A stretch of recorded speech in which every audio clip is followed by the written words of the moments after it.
इथे बघा आमच्या मी शेतामध्ये आलेल्या आहेत बघा. आलेले आहे बघा इथं पावट्याच्या देशी पावट्याच्या शेंगा हे बघा. खूप छान अशा आलेल्या आहेत. वास पण खूप छान येते देशी पावट्याच्या शेंगाचा बघा. आता मी तोडून घेणार आहे. नमस्कार, छायाज किचनमध्ये आपले मनपूर्वक स्वागत आहे.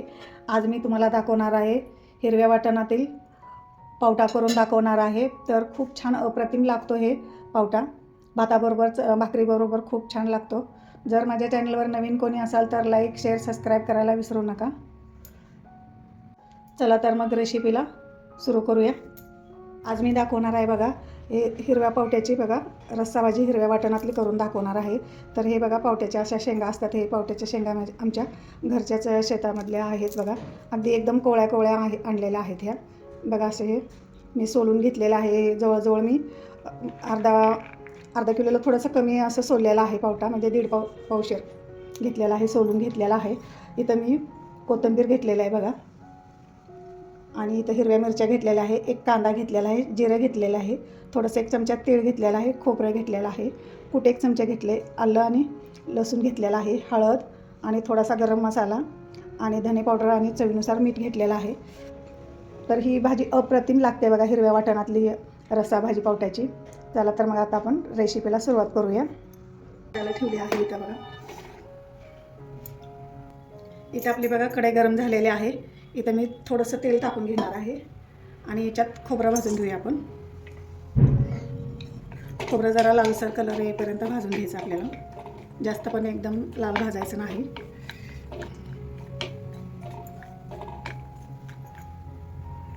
इथं बघा आपलं खोबरं लालसर जरा भाजलेलं आहे. याच्यात आपण हिरवी मिरची टाकून घेऊया. मी एक 6-7 मिरच्या घेतलेल्या आहेत हिरव्या.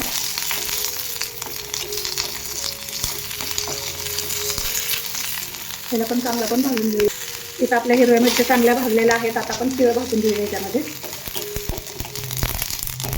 इथं बघा तीळ पण आपले चांगले भाजलेले आहेत. आपण कांदा टाकून घेऊया आपण ह्याच्यामध्ये. आता कांदा आपण लालसर होईपर्यंत भाजून घेऊया.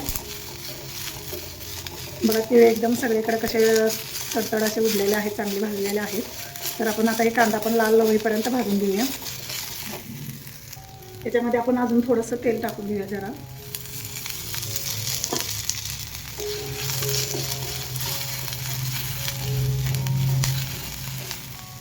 त्याच्यामध्ये आपण आलं आणि लसूण पण टाकून घेऊया याच्यात, म्हणजे चांगले आपलं ते पण भाजून येतील. जिरे पण मी टाकणार आहे त्याच्यातच.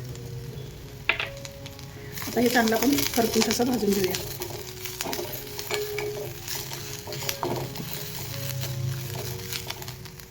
इथं बघा आपले सगळे मसाले याच्यात भाजून झालेले आहे चांगले. आपण आता ही कोथिंबीर पण याच्यात टाकून थोडीशी करतायची, खालीवर करायची आणि गॅस बंद करून घ्यायचा. इथं मी गॅस बंद केलेला आहे. त्याला आपण आता थंड होऊ देऊया आणि मग वाटण करून घेऊया. आपले मसाले थंड झालेले आहेत. आपण आता मिक्सरच्या भांड्यामध्ये वाटून घेऊया. कोथिंबीर आणि हे सगळे मसाले पण घालून घेऊया याच्यात आणि चांगलं बारीक असं वाटण करून घेऊया.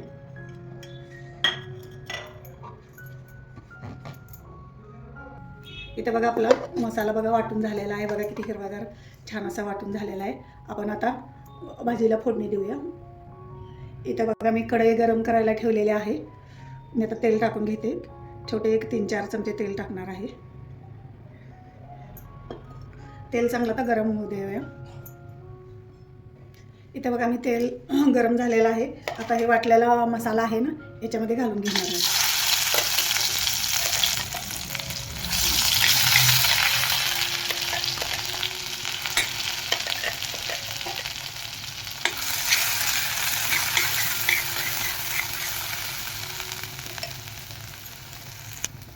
इथं बघा मी आता चांगला मसाला परतून घेणार आहे.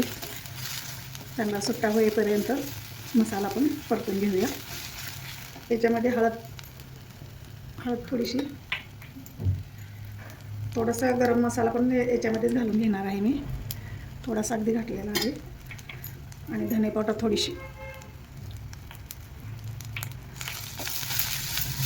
याला चांगला म्हणजे मसाला सुट्टा होईपर्यंत परतून घेऊया आपण.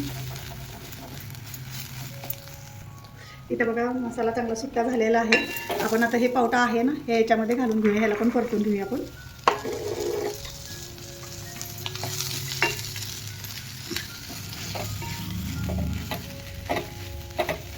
याला पण 1-2-3 मिनटं आपण परतून घेऊया. इथे बघा आपला 1-2-3 मिनटं मसाला परतून झालेला आहे बघा. पूर्णतः सुट्टा झालेला आहे एकदम मसाला. आपण आता हे मिक्सरमध्ये मसाला केला होता त्याच्यातच मी पाणी घातलं आहे आणि थोडंसं पाणी घालून शिजू द्यायचं आहे मसाल्याला.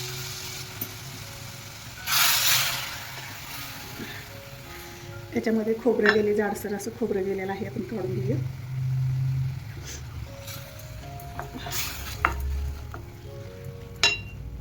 हे आपण आता सगळंच हे पाणी घालून जरा शिजवून घेऊया. ह्याच्यात जाडसर असं खोबरं गेलेलं आहे भाजलेलं. हा मसाला जरा आपण पाण्यामध्ये जरा शिजू देऊया. इथं बघा आपण चवीनुसार मीठ पण टाकून घेऊया.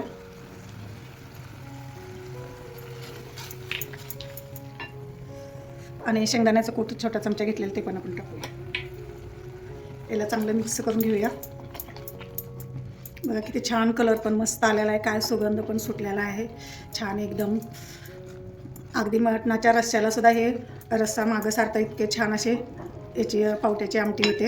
याला कोणी पावटा म्हणतात, कोणी वरणा पण म्हणतात याला.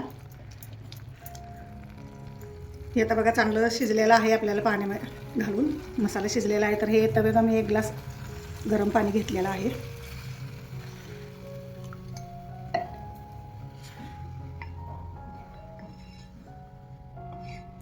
आता याला 5-10 मिनटं आपण शिजू देऊया असंच आपण कढईमध्ये.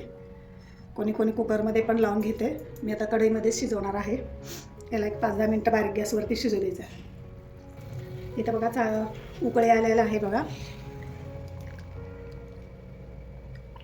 आता आपण गॅस बारीक करून शिजू देऊया, कारण पावटा शिजायला वेळ लागतो, म्हणून आपण बारीक गॅसवरती शिजू देऊया. बघा किती छान कलर हिरवागार मस्त आलेला आहे. याला एक 10 मिनटं आपण शिजू देऊया बारीक गॅसवरती. ते बघा हिरव्या वाटणातला पावटा एकदम मऊ असा शिजलेला आहे बघा. किती छान मस्त एकदम झालेला आहे बघा. वास पण खूप छान यायला लागलेला आहे. आपण शिजलाय का आपण बघूया. बघा एकदम मऊ असा शिजलेला आहे बघा. आपण आता गॅस बंद करूया आणि सर्व करूया. बघा किती छान मस्त असे झालेलं आहे. आपल्याला भाताबरोबर भाकरीबरोबर अप्रतिम लागते भाजी ही पावट्याची. बघा किती छान मस्त असं झालेलं आहे. आपण आता सर्व करूया. इथं माझ्या हिरव्या वाटणातील पावटा करून तयार आहे. माझी रेसिपी आवडली तर लाईक करा, शेअर करा, सबस्क्राईब करा. माझा व्हिडिओ शेवटपर्यंत पाहिल्याबद्दल तुमचे खूप खूप खूप धन्यवाद. वाव, खूप छान मस्त असा वास पण यायला लागलेला आहे. मस्त एकदम झालेला आहे हिरव्या वाटणातील पावटा.